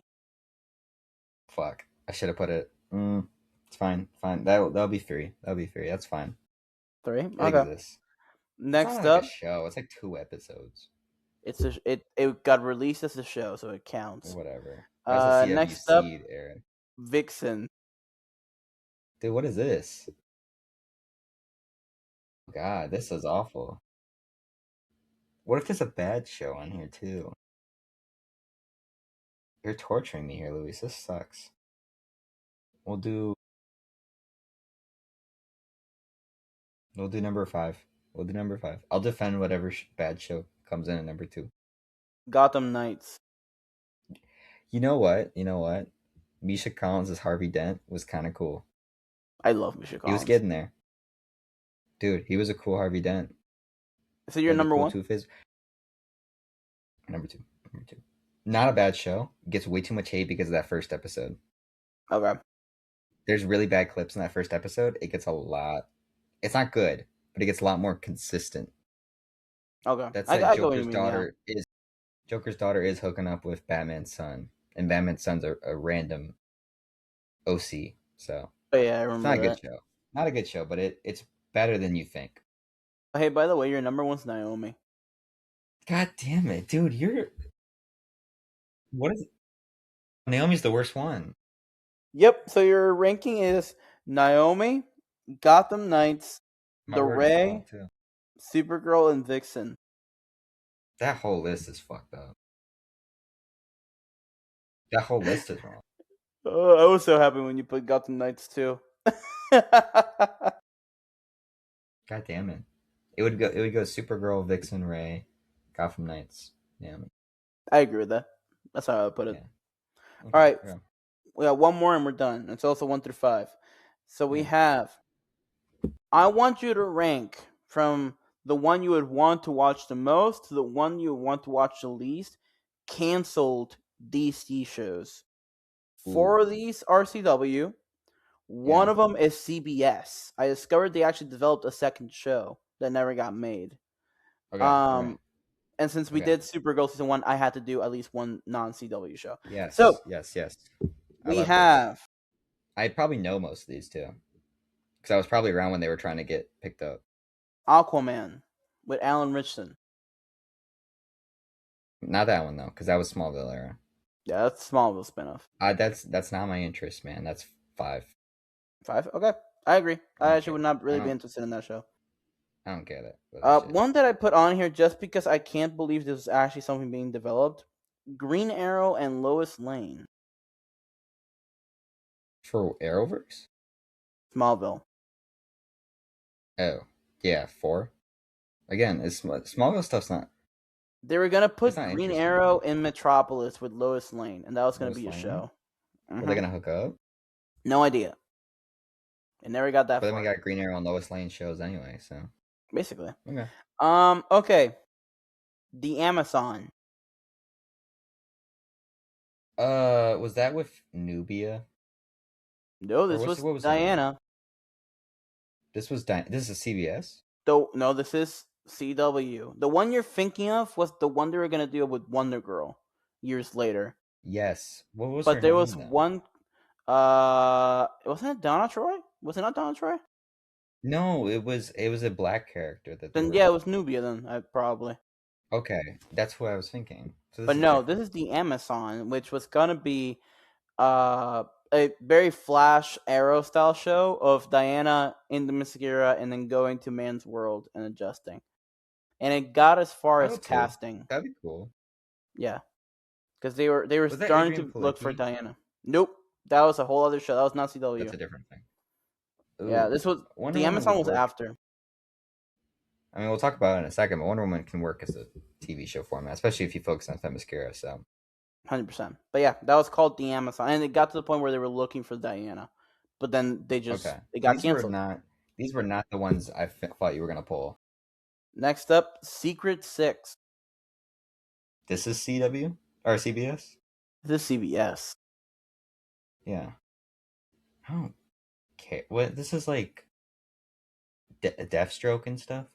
Deathstroke, Deadshot, Bane, I believe. It's what people think that Bane Deathstroke movie was before we got revealed that it's Paradise Run, basically. I bet that would be fun as a TV show, but also hella disappointing.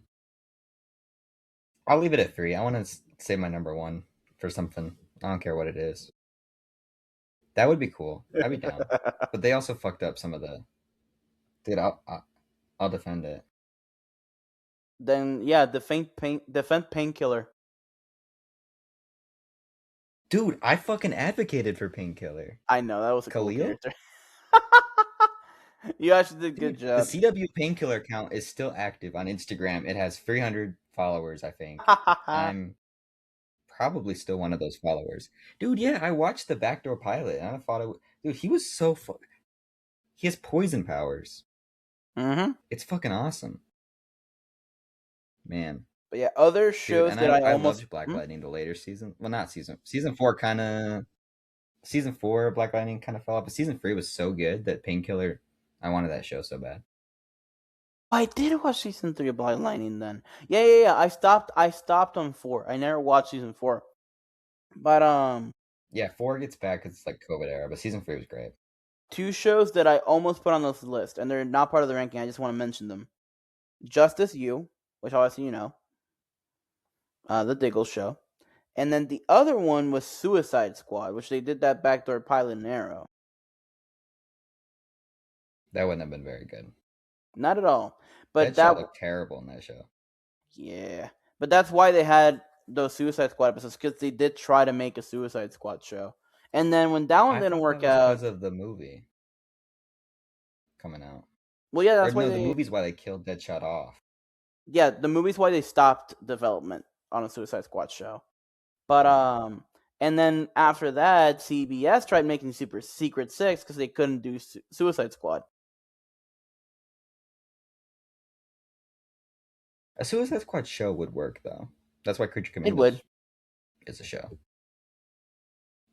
Very interesting. Very interesting. Okay. Let's get into news. We'll rattle these off because we're already running long. My Adventure Superman season 3 episode 1 came out. Into the New World. Just want to say the show is still awesome. It's still full on Superman anime, and it's great. Supergirl's part of the main cast now, which is very fun. They set up Cyborg Superman, Hank Henshaw, which was also fun because I just saw him in Supergirl.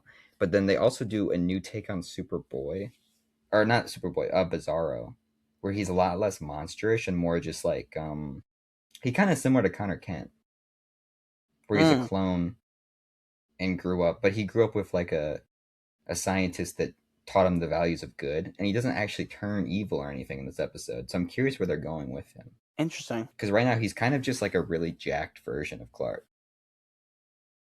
that was very pale. It also has similarities to, well, not like because he's jacked, he's not skinny, but also similarities to Flashpoint, where Superman's just kind of locked away, and Yeah. it's we. I don't know. You gotta give me a couple more episodes to see what they're doing with it Mm-hmm. for sure. But I wanted to say that show's very good. It was also a Halloween episode in the middle of the summer, which is a Hell weird yeah. way to kick off the season, but I rocked with it. Anyway, let's rattle through these. Millie Alcock says Supergirl will never choose to be a reporter. In the CW, Supergirl chooses to be a reporter. Yeah, I mean that makes sense for this version of Supergirl. Again, it's Yeah, just that Melissa Benoist Supergirl walks that fine line expertly, like truly. Like it's impressive how well she walks the fine line of being very similar to Clark because she learned from him, but still being her own character. But again, that's not something I know. I don't know if you can replicate that ever again. yeah. It would I be very thought hard. it was a fun anecdote with this episode that this Yeah, came out the same week. that makes sense for her But yeah, Supergirl. yeah. Um, Absolute McFarlane figures are coming in October, so that's what these are. But for like I didn't Absolute know about Batman, that. Wonder Woman. Ooh, I know. I I'm gonna might. be all over Oh that. no, I might need Um, those. yeah, I know. There's Supergirl ones I'm looking at too, but I'm thinking they're gonna go on discount because this movie merch is not gonna do good. Oh, there's so many Lobo figures at GameStop. I saw them and I almost bought Dude, one. I was like, I'll wait. they made a $35 McFarlane figure for Creme of the Yellow Hills. I saw it. That shit's gonna be $5, Did you see how much the bike costs for Lobo if you want to buy it separately? and it's just the bike. It's literally, it has no effects. It has nothing. It's just a bike. You know what's a worse thing about the bike is the popcorn bucket bike The that handful holds of 5 popcorn. kernels. Yeah, Yeah. ridiculous. So bad. Did you see the Odyssey one is just as bad? No, that the IMAX camera. No, the IMAX camera is fine. They released the Trojan horse, and it opens from the front, and it's literally just the same amount of popcorn as that bike. Really, It's so bad. Yeah, so dumb. Popcorn bucket craze. I give it some point in 2027. It's gonna die. probably. Final Yeah, death now. But yeah, I don't think I'm getting any Lobo bike stuff. Is my point. It's not looking good. either. The options are bad. What else do I got here? Dean Lorry, who's show running both Harley Quinn, if that's still ongoing, and Creature Commandos, wrote a Bane spinoff pilot script, and he's Yeah. been trying to like get a fan movement for it out. He got the guy to voice Bane to read the opening like monologue. Hmm. I would love this. I think more Harley Quinn stuff is great just for more diversity. You're not a fan? I like Harley Quinn. I would give him like a 2 episode storyline in the show. I would The not whole show. really be interested It in a might be whole too Bane much. show. Like the Yeah. joke at the start feels like a perfect Harley Quinn bottle episode, like just a Bane episode in the Harley Quinn season. But I'm like, oh, that would be funny, and then I realize, oh, I'm gonna have to watch 8 episodes of this. I don't know if I'm Yeah, in that's for true. that. Like, I don't And know. also, the Kite Man show had Bane as a pretty prominent character, and it's like I don't know if I need more than that. You bring up a good point. Yeah. But a Bane special would be sick. Oh Harley yeah, if it Quinn was a Bane special. special or even a limited series, like 4 episodes, boom, give Yeah. him 4 episodes to just see what he's up to. I'm I have down. I have to imagine though if he's trying to pitch this that like Harley Quinn can't be completely dead, but it's been over a year since that season I came think out, and over it. 2 years since Kite Man came out, so they might be dead in the water if we don't No, hear I anything think from Annecy. if anything, I think it proves it's dead. The fact that he has to do this much movement to try and get this green lit, he's this You desperate think about so? it. I Damn. feel like it's because he just doesn't have anything going on because Harley Damn. Quinn hasn't been officially canceled yet because of how popular it was. And then Kite Man, I just don't. They're probably just going by the strategy of just never talk about it again. Yeah, I But think Kite Man got shot out back, dude. 100%. But except we're all waiting for that Jackson Wells fan film to get made. But I just don't. I don't know. I think they're dead. I think I think Kite Man's it'll dead. take a I miracle. Harley Quinn's so weird because it had 5 seasons. You think they would have gave it a finale season? Hey man, And Kaylee shows. Cuoco still talks about that it might still be on. I don't. It's weird. Like, just confirm or deny. Like, just I let's don't do know. it. Give it If like they're doing another another year. season, it'll be a. If there's a season, it'll be the final season. If there's one. Agreed. I think the another piece of proof is just how many shows they have at that Annecy Festival, and that Harley Quinn's just not a part of it. That's so true. That's so true. I'm Hmm. worried, man. But it's also time. I think at some point for the adult animation side of DC to kind of wrap up. But I would like a conclusion because it's been 5 seasons. I agree. Even though I don't really want the show, I don't not that I don't want it. I don't need the show to continue. I do hope it gets like a finality to it. Yeah, yeah. Absolute Batgirl's coming out soon. The She apparently Bat. is much more like Batman. Yeah, the Bat Yeah. is a police officer. She looks sick. I'm very Hell yeah. excited, but I need to catch up on the latest stuff before I Me can too. really dive into that. Um, we'll save the Batman rumors for if something comes out, just for sake of time, because I think that's a whole can of worms. But And there's a lot of it rumors got about Sebastian disproved the other Stan. day too. Yeah, yeah, yeah. Hmm. There's rumors about the cast, but there's always rumors about the cast, so we'll just save that. The other two things: Paramount launched Paramount Game Studio. This is only relevant. I mean, actually, the Paramount Warner merger just passed like the DOJ, so Well, that's not confirmed. that's not confirmed. That's rumor. It came out as a rumor, as a leak, but the government has still not Not confirmed it. publicly. Okay. Mm-mm. Mm, but So, and anyway, it's weird because that leaking should have been confirmed like at least a day after. yeah, So because that it's the the fact, government. yeah, so the fact that that leaked and it didn't get confirmed as quickly as possible, nobody knows what is happening now. It No, probably is. Like I'm not saying, oh, we're saved. It got stopped. Probably not. But I'm but you just never know. confused as to why they're keeping it so quiet right now. Me too. Me too. But anyway, if this Paramount Game Studio, this is the only we didn't get any DC WB stuff Mm-mm. at the top of my head at all these game things, but Not at all. Paramount did announce a Teenage Mutant Ninja Turtles and a different game. I think they announced a Star Trek game too. Yes. So Last that's gonna be peak. Ronin. That's so peak, I'm dude. so excited. But they said that most likely they would merge this with WB games, which is whatever. It's just more of the same issues, but on the gaming front. Well, at the end of the day, if they merge, that actually gives me more hope because Because maybe they'll WB actually put games. out stuff.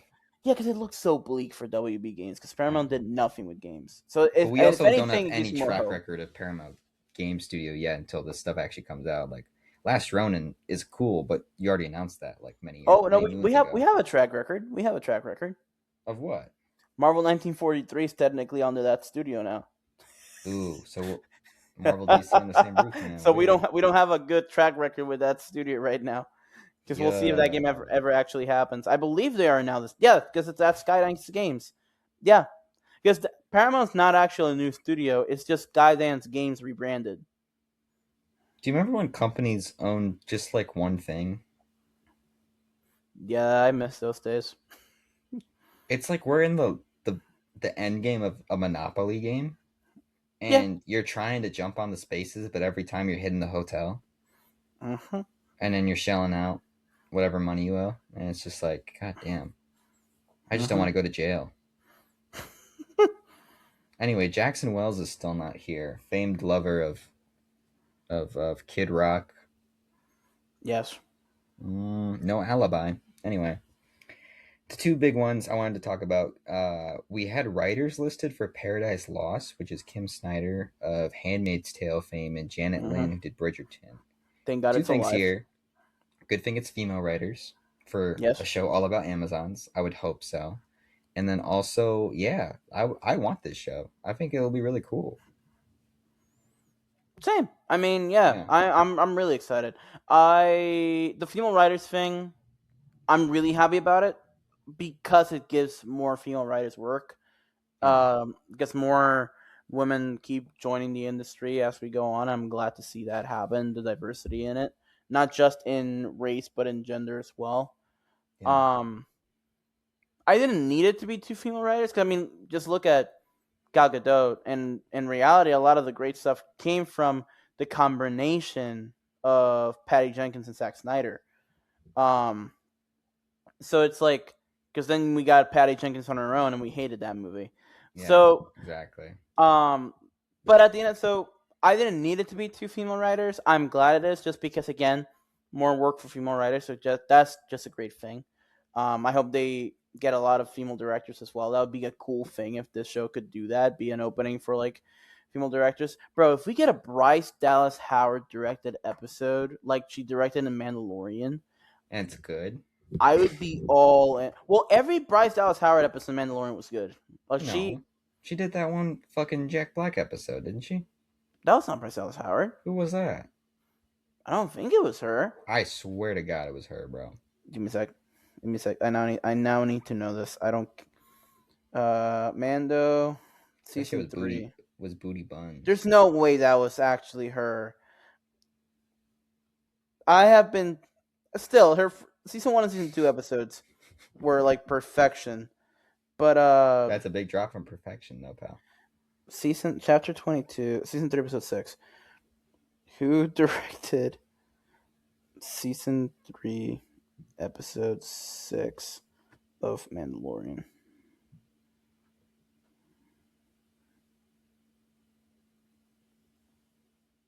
So ignore everything I just said. No, it's okay. God damn it. You want Lizzo on Themyscira, dude. It's fine. No, I just want Jack Black to play Ares. Yeah. You know what though? We have Gotham, which is a Batman show that is like named after an area. That's a prequel show that has a Mm-hmm. bunch of characters in it that shouldn't be in it yet, Of course. and basically has Batman in it. Then you have Krypton, which is a Superman show about a location that's a prequel that has a bunch of characters in it that shouldn't be in it yet. There's a Mm-hmm. fly. That's what I was swatting. Yeah. Let's have Cheetah. Let's have Giganta. Let's have Cersei. They're all on this island. Wonder Ares, Woman yeah. is like a little kid. Yeah, give me 5 seasons of it. 100%, bro. Uh, dude, I say that because I love Gotham and I love Krypton, but they're very silly shows when you really think about Yeah. it. So give me And that for Wonder Woman. It's her turn. that's true. Last one, real quick. Ali Carvalho, the voice of Moana, is cast as Jessica Cruz in My Adventures of Superman, which is Cool. very cool. That's a good lead, someone notable. They did confirm based on the first look image that she is younger, so the high school rumors look accurate. And they also said that this is based on a Toonami block, this new Green Lantern show that is very different from Superman. Like it's not going to be the same show, which interests me. People were Hmm. saying it could be like Sailor Moon Interesting. ish. I don't know what they're going for, but I'm stoked, dude. Yeah, I'm interested. I'm Yeah, excited. I need to It's get you that caught up on the Superman one so you can get on the hype train. same. I know. I know. It's definitely not my most excited. I think it's different. The one I'm most excited for is Mr. Miracle, and Yeah, then the one I'm most intrigued by is what the hell that Starfire show is gonna be. right. Um. So it's But like, you but you give me still, two rooms, Luis, and one has the Lantern show in it, and one has My Adventures of Green Lantern. I'd I'm not actually saying go I'm with. gonna pick the cartoon, I'll but take I'm Ryan gonna, Reynolds 2011. you know, I might take that cartoon over Lantern. I might. Nah, I'll go Ryan Reynolds. There you go. Good work. Good work. Cool. That's all I got. That's a lot. We had a long show, so We thanks for did. sticking around. Next week we're doing the book before the movie. It's somewhere around there. It's my first time reading. Everyone else is reread, so it'll be No, great. first time read Oh, because I still haven't finished it. there you go, I'm brother. I'm gonna finish it for this. Good. All right. Thanks everyone for listening. We'll see you soon. Bye.